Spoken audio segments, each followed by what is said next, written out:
क्या आपने कभी सोचा है, दुनिया की कोई भी नदी का पानी कुछ ही दिनों में सड़ जाता है, पर गंगा का जल सालों नहीं सदियों तक शुद्ध रहता है? ऐसा क्यों है? क्या इसमें सचमुच कोई दैवीय शक्ति है या विज्ञान के पास इसका कोई जवाब है? प्राचीन काल से लेकर आज तक गंगा जल को अमृत कहा गया है। कहा जाता है कुंभ स्नान से लेकर अंतिम संस्कार तक हर धार्मिक क्रिया में इसका प्रयोग इसलिए होता है क्योंकि गंगा जल कभी खराब नहीं होता। लेकिन क्या ये सिर्फ आस्था है या इसके पीछे कोई वैज्ञानिक कारण छिपा है? 1903 में ब्रिटिश वैज्ञानिक हेनरी हैंकिन ने एक चौंकाने वाली खोज की। उन्होंने पाया कि गंगा के पानी में एक ऐसा रहस्यमयी तत्व है जो वाइब्रियो कॉलरा जैसे खतरनाक बैक्टीरिया को तुरंत नष्ट कर देता है। यानी गंगा जल में नेचुरल एंटीबैक्टीरियल प्रॉपर्टी है। आधुनिक वैज्ञानिकों ने आगे की रिसर्च में पाया कि इस पानी में बैक्टीरियोफेज वायरस मौजूद है, ऐसे माइक्रोस्कोपिक जीव जो हानिकारक बैक्टीरिया को खा जाते हैं। और ये बैक्टीरियोफेज गंगा नदी की नेचुरल इकोसिस्टम में आज भी सक्रिय हैं। गंगा नदी का उद्गम गंगोत्री ग्लेशियर से होता है, जहां बर्फ की परतों में रेयर मिनरल्स जैसे silver ions, zinc, sulphur compounds पाए जाते हैं। ये सभी तत्व एंटी माइक्रोबियल हैं, यानी ये सूक्ष्म जीवाणुओं को पनपने नहीं देते। और सबसे रोचक बात, गंगा जल में सेल्फ प्यूरिफिकेशन प्रॉपर्टी है।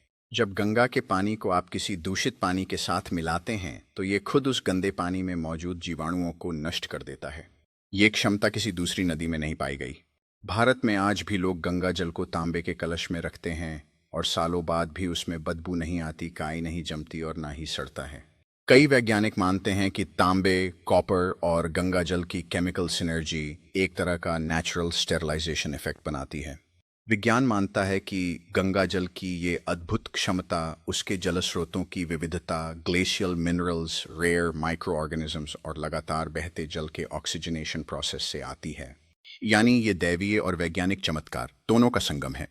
गंगा नदी की महिमा को समझते हुए यह स्पष्ट है कि यह सिर्फ एक जलधारा नहीं बल्कि जीवन और स्वास्थ्य का स्रोत है। गंगा नदी, जिसे पौराणिक दृष्टि से देवी माना जाता है, अपनी स्वर्गीय उत्पत्ति और अद्वितीय शक्ति के लिए जानी जाती है।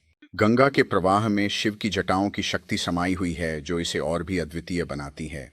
शिव ने इस दिव्य प्रवाह को नियंत्रित किया ताकि पृथ्वी उसे सहन कर सके और जीवन का स्रोत बन सके।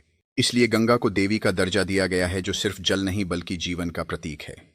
शायद यही कारण है कि गंगा का जल आस्था और श्रद्धा का केंद्र बना हुआ है। गंगा जल वो जल है जो जीवन को नई ऊर्जा और दिशा प्रदान करता है। जहां विज्ञान भी गंगा के अद्भुत गुणों का सम्मान करता है, वहां आस्था उसकी महिमा गाती है। शायद इसी कारण गंगा सिर्फ एक नदी नहीं बल्कि एक जीवित रहस्य है, जो हमें याद दिलाती है कि विज्ञान और आस्था जब मिलते हैं तो जल भी अमृत बन जाता है।